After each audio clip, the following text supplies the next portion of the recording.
As a mayor, as a Bears fan, I'm going to continue to do what I can to keep them here in the city of Chicago. The fight is on to keep the Bears in Chicago, but can the mayor save them from leaving? WGN Investigates has exclusive insight into the plans to bring the Bears to Arlington Heights. If the deal holds, it would dramatically transform not only the storied racetrack, but also surrounding communities. WGN Investigates' Ben Bradley taking us inside the potential transformation and the reasons behind it. You actually think of this as a Bears stadium. I mean, from the finish to the black pole, that's 110 yards. And that's only the beginning. So it's very, very, very large property. Think about this. You could put the United Center here, G-Rate Field, Wrigley Field, the Bears here, and have parking and room for everyone still. That's how big this property is. It may have seemed inconceivable in 1927 when this pony park first opened. There was always a vision that Arlington would always live on and would continue to be a leader in the industry. This facility is one of the most magnificent racetracks in the world. Arlington Park is a showcase for some of the fastest thoroughbreds in history, such as Whirlaway, Citation, Secretariat. The park proved its resilience in 1985 when fire reduced it to rubble. There was a sudden eruption of flame, dense black smoke from the main grandstand, and the fire was again out of control. When we found out, well, we weren't going to be in on the initial. But the track's longtime owner, Dick Duchossois, rebuilt bigger, better, bolder. Aesthetically, it's the most beautiful track I've ever been to. We've been to dozens of racetracks all over the country. This is what you miss. You miss the people. But fear followed the horse's final footsteps this year when new owner Churchill Downs didn't apply for future race dates, putting the track on the block and Arlington's future in limbo.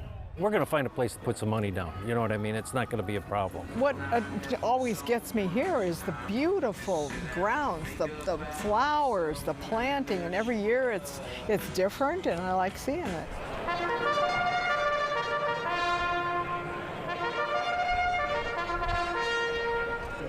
At one of the last races, They're in the gate. before the track closed this past weekend, And the Roth, even start. And there's Good Mongolia, who strikes out. Letty Brexit, fourth on the outside. It's a breaker, 3 more then to Kingsbury Dream, who's next in 5th. At some 5 lengths off the front runner. Good Mongolia as they turn again. You mind if I call security real quick to give them... WGN Investigates got an exclusive look behind the scenes. This is the penthouse. You're not going to see suites like this anywhere. Now, horse racing is playing the catch-up game. And a one-on-one with the track's president, who candidly discussed the challenges facing this facility. It really became a challenge for Arlington to be able to draw people here in masses. And the cost constraints of the horse racing industry. With the advent of sports betting, online gaming, online casinos, you're going to see people staying at home and won't come out to the racetrack.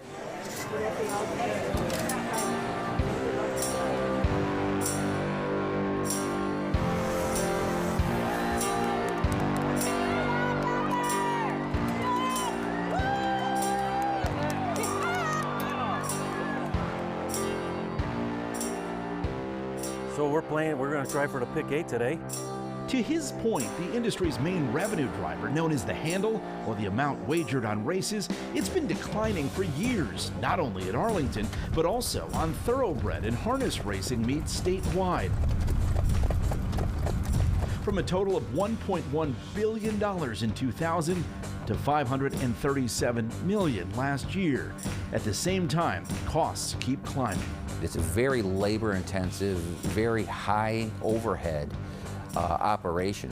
When we spent time with track president Tony Petrillo, the Bears had not yet announced their deal to purchase the park, but Chicago's skyline and favorite football team were never out of sight. And one of the most magnificent things about this facility is you look and you see the downtown skyline. It's just beautiful. He also noted how easily Arlington's 326-acre site could accommodate not just a professional sports team, but also an entertainment district. You could fit the whole existing Soldier Field inside our infield right there. You know, it fits right into that footprint. And then you look at that, and that's just a very small portion of the property. While the horses won't be running at Arlington any longer, the man who called races here for more than 2 decades says this place will always be a sportsman's paradise. From May through the end of September, I mean, it's been a fantastic place. I mean, since 1927. I've been here 22 seasons, and sadly the report that this will be the last year, here at Arlington. I'm going to miss the fans. So if this happens, it would be years before the first NFL football is snapped in the suburbs. The sale is not projected to close until late next year or early 2023. But Micah and Pat, just as we saw after that fire in 1985 at Arlington, this place has a shot at being reborn. Wow. Well, we know, a lot of people are upset that if the Bears move, they'll be called the Arlington Park Bears and now the Chicago Bears. But a lot of sports teams play outside of the city that they're named after. That's such a great point. It's kind of hard for us to wrap our minds around this. First of all, they would be the Chicago Bears. But second of all, there's at least 10 NFL teams right now that are known, San Francisco Giants, Dallas Cowboys, that don't actually play in their namesake cities. So yeah, well, Mayor Richard J. Daley said that wouldn't happen if he were around. Right. Different times. Back in the 70s. Very different times, aren't they? All right. Yeah. Thanks, sir. Thanks, Ben.